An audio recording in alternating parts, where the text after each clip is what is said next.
When my mother's name flashed across my phone screen, I nearly dropped it in shock. Her calls were as rare as solar eclipses, exactly twice in the past 5 years. Once to inform me that Aunt Meredith had died, and once to mention offhandedly that my sister was getting married. I wasn't invited to the wedding, of course. "Hello?" I answered cautiously. "Erica," her voice carried the same flat tone I remembered. "Your sister Vanessa and her husband are visiting this weekend, they want to see you. Come to dinner on Friday at 6. Then she hung up. I stared at my phone, 30 years old and still feeling like the unwanted child. I could have said no. Should have, probably. But some part of me, the part that still craved their approval, agreed to go. Friday arrived faster than I wanted. I called a taxi since I didn't want to deal with parking, and soon found myself standing in front of my parents' modest suburban home. The same home where I'd grown up feeling invisible next to my golden child sister. I smoothed down my simple black dress, professional but not flashy, and knocked on the door. No answer. I tested the handle and found it unlocked, so I stepped inside. The sound of laughter and conversation drifted from the dining room. Not just my parents and sister as promised, but what sounded like a full family reunion. Great. More witnesses to my perpetual disappointment status. I stood in the doorway of the dining room, taking in the scene. My mother and father at either end of the table, Vanessa and her husband centered on one side like royalty, and various aunts, uncles, and cousins filling every other available chair. Everyone's attention was fixed on my sister. "The second location should be open by summer," Vanessa was saying, gesturing dramatically. "Brian's business is just exploding, aren't you, honey?"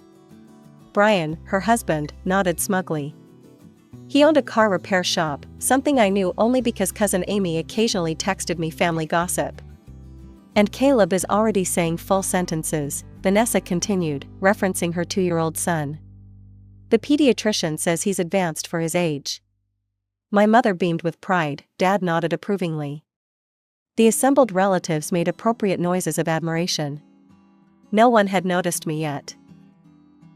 I stood awkwardly in the doorway, scanning for an empty seat and finding none, typical. I wasn't even expected to stay. Then Vanessa's eyes landed on me, and her smile shifted, still there, but different somehow, sharper. "Well, look who finally decided to join us," she announced loudly, drawing everyone's attention to me. "Come in, Erica, come sit with successful people for once." I chuckled to myself but kept quiet. Aunt Linda scooted her chair over, creating a sliver of space at the corner of the table. I squeezed in, balancing on the edge of the seat. As I was saying, Vanessa continued, "We're opening the second location right here in town. Brian's going to commute between both shops until he finds a manager he trusts." My parents nodded enthusiastically. "Your father and I are so proud," Mom said, reaching over to pat Vanessa's hand. "You've done so well for yourself." Vanessa basked in the approval for a moment, then suddenly turned her attention to me. "So, Erica," she said, her voice dripping with false sweetness, "are you still working as a waitress at that restaurant?" The table went quiet, all eyes turned to me. It was true that I'd started waitressing right after high school. My parents had refused to help with college tuition, saying they were saving for Vanessa's education. I'd had to find my own way. "Yes," I replied simply, "still at the same restaurant." I didn't elaborate, didn't mention my actual position. Let them assume what they wanted. Vanessa laughed, a sound like breaking glass. "God, you've always been such a loser, Erica. 30 years old and still carrying plates for tips." The relatives chuckled.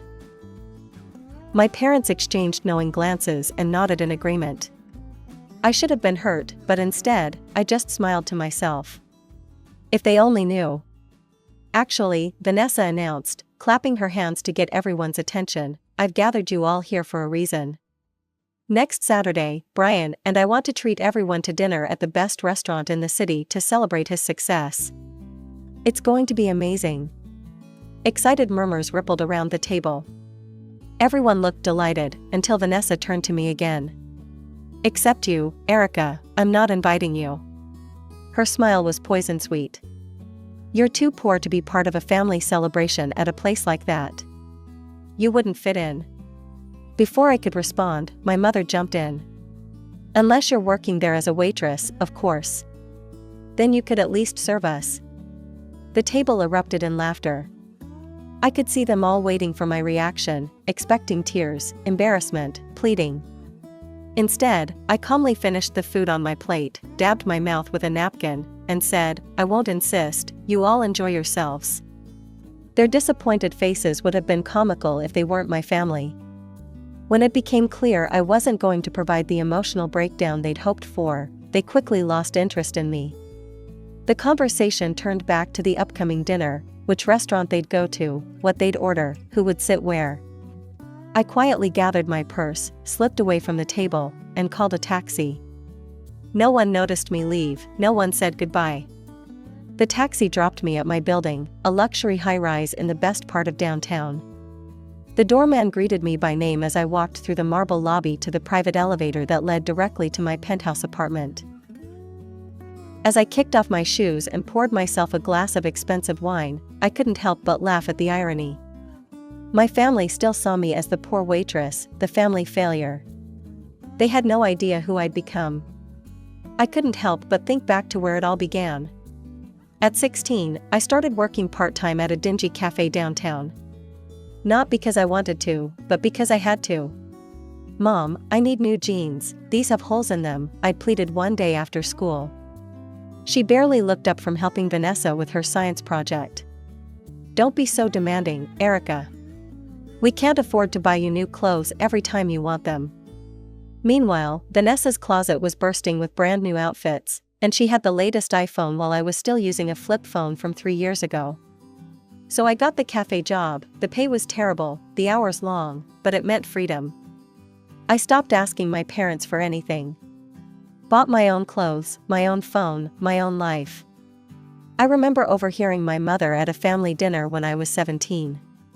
"Erica will probably be a waitress all her life," she told Aunt Linda. "She's not bright or talented like Vanessa." At 18, after high school graduation, the final blow came. "We can't help with your college tuition," my father announced. "We're saving for Vanessa's education, she has real potential." That night, I packed my things and left home. Found a job at a restaurant in the city center, not prestigious, but they hired anyone willing to work hard. I moved into a cramped apartment with 2 other waitresses, Maria and Jen. We barely made ends meet, but at least I was free from my family's constant comparisons. I'd see photos on social media of Vanessa at beach resorts with my parents, or skiing in Colorado, or touring Europe. Then came the proud announcement of her starting college, the education my parents couldn't afford for me but somehow managed for her. I pushed those thoughts away and focused on my job. The restaurant, Bellini's, was in a prime downtown location but struggling financially. The food was mediocre, the service inconsistent, and the decor outdated. But I showed up every day, learned everything I could, and never complained. On my days off, I enrolled in restaurant management courses at the community college, paying my own way one class at a time. Restaurant finance, menu engineering, staff management, marketing strategies. 2 years into my time at Bellini's, I noticed things getting worse. Fewer customers each week, more food waste, staff turnover increasing.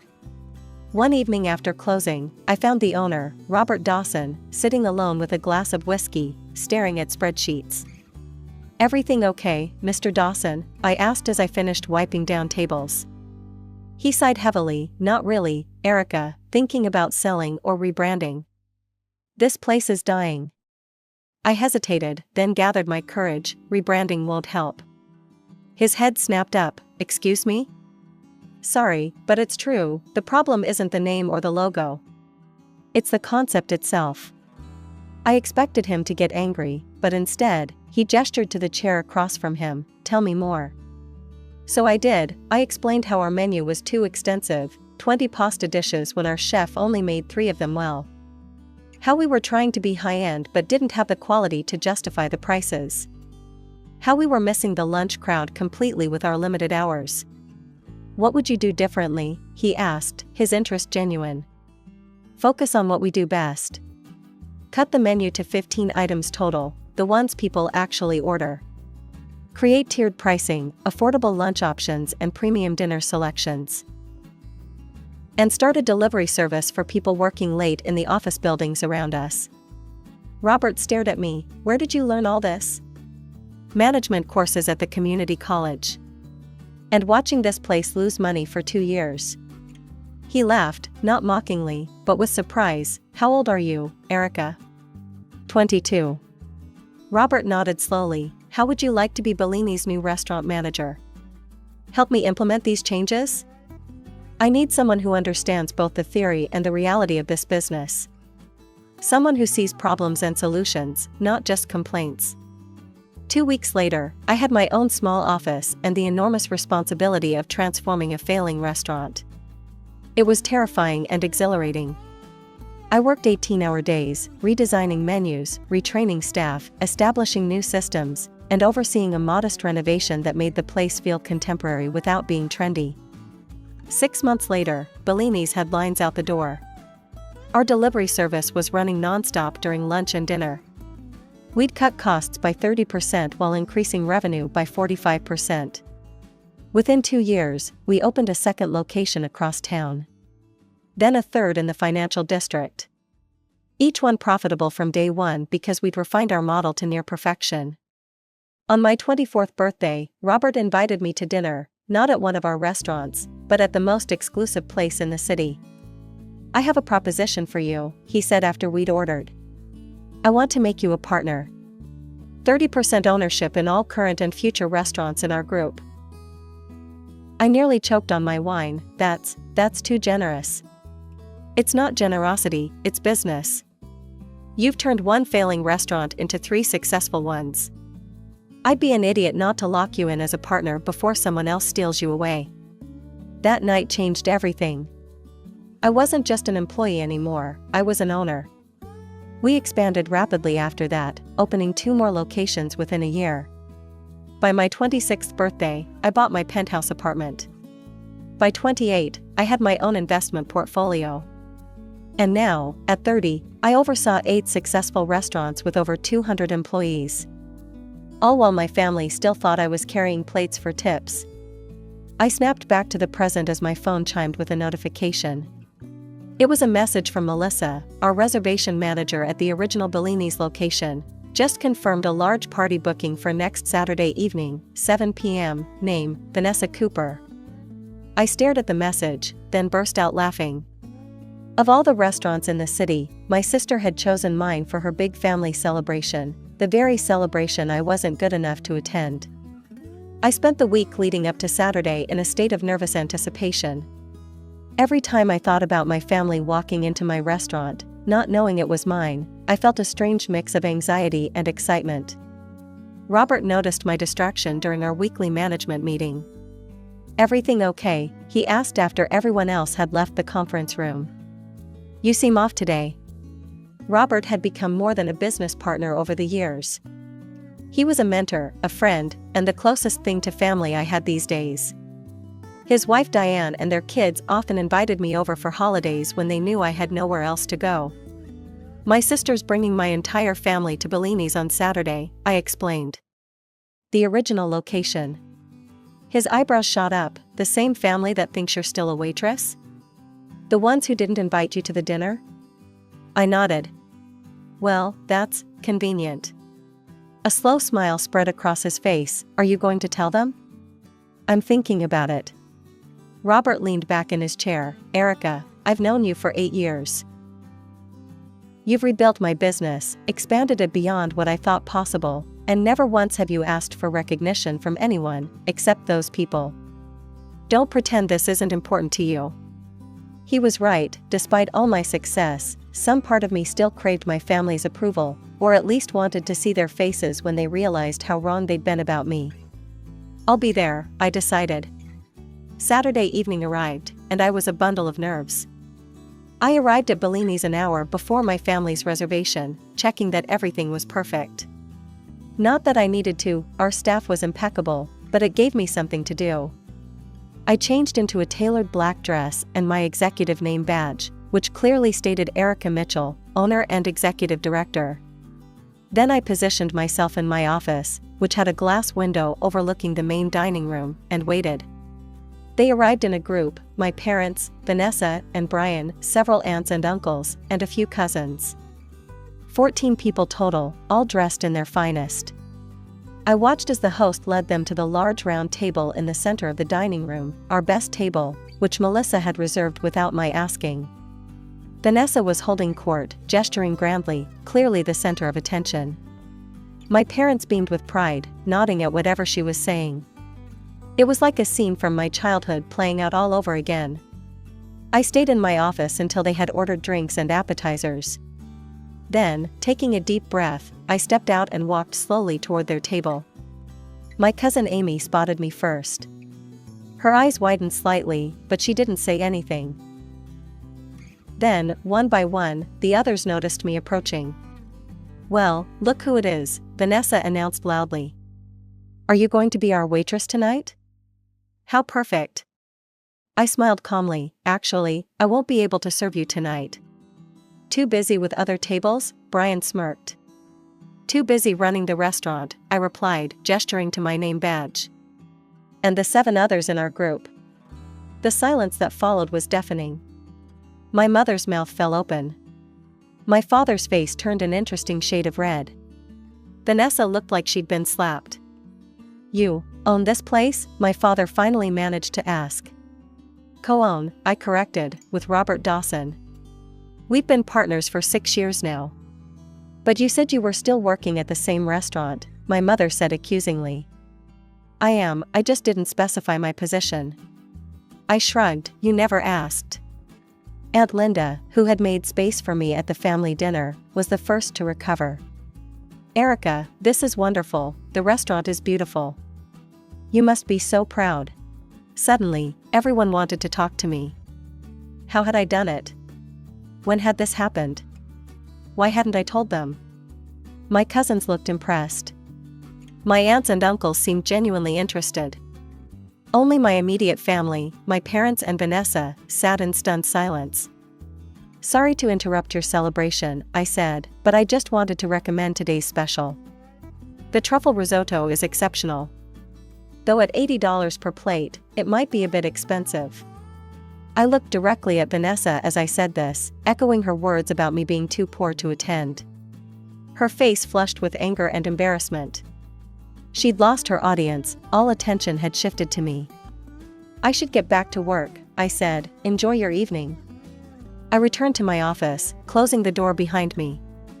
Through the window, I could see the chaos I'd left behind. My relatives were all talking at once. Vanessa was red-faced and furious, snapping at Brian whenever he tried to speak. My parents looked dazed, occasionally glancing toward my office. I should have felt triumphant. This was the moment I'd sometimes fantasized about, the big reveal, the shocked faces, the sudden realization that they'd underestimated me all along. But instead, I felt empty. Their approval or disapproval shouldn't matter anymore. I had built a life without them, succeeded without them. What was I trying to prove? I turned away from the window and focused on my laptop, reviewing plans for our newest location. We were expanding to another city next month, our first venture outside the metropolitan area. There was still so much work to do.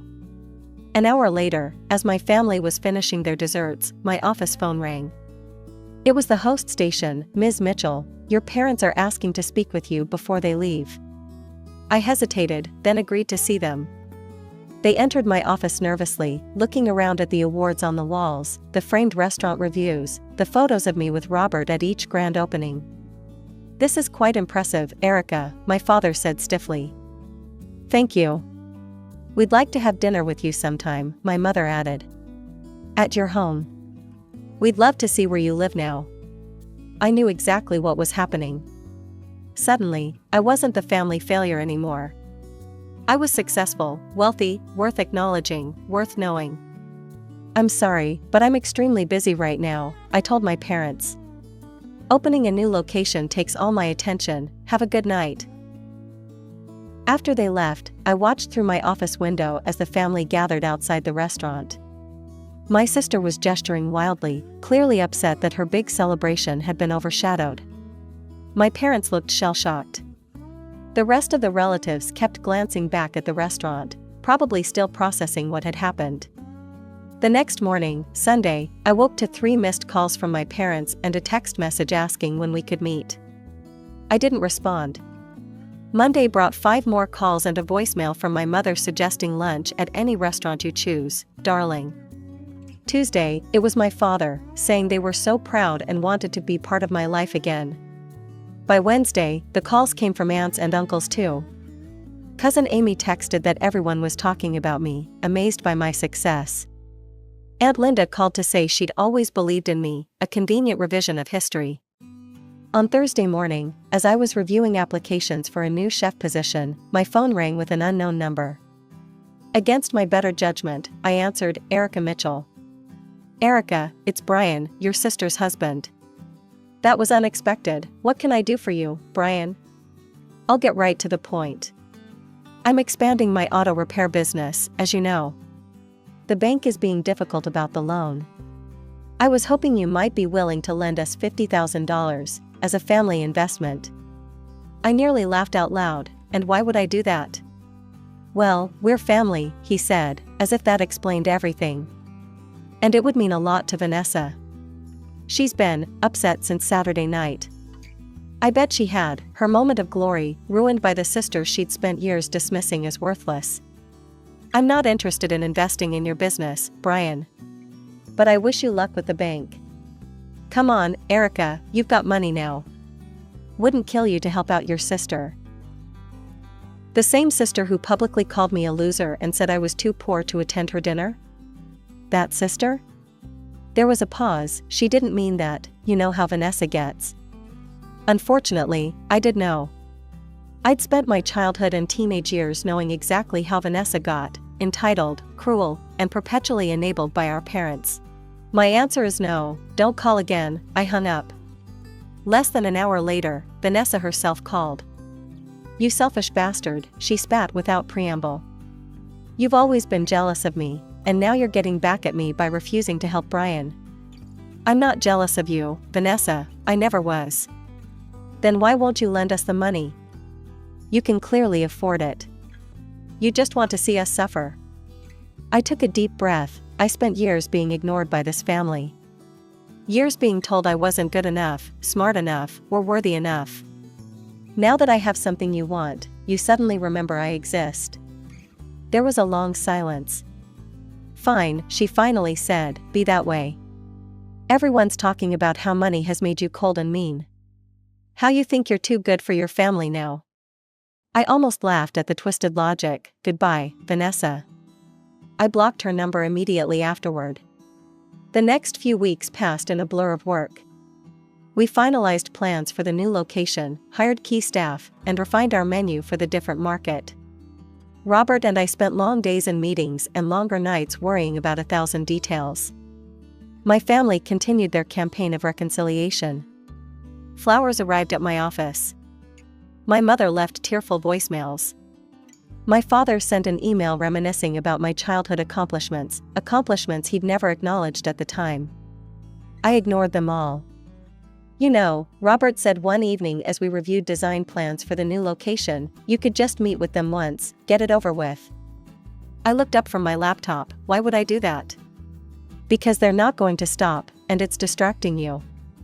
He wasn't wrong. Despite my best efforts to focus solely on our expansion, thoughts of my family kept intruding, memories of past slights, fantasies of telling them exactly what I thought, imagined conversations where they apologized for years of dismissal and favoritism. What would I even say to them?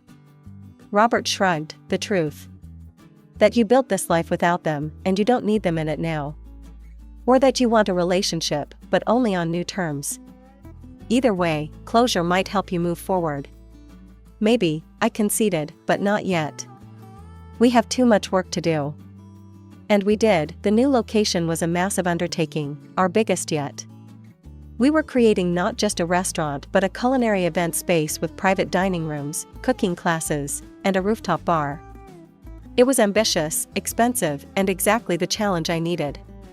On the day we finalized the lease, Robert and his wife Diane took me out to celebrate. To new beginnings, Diane toasted, raising her glass. And to the best business partner Robert could have found.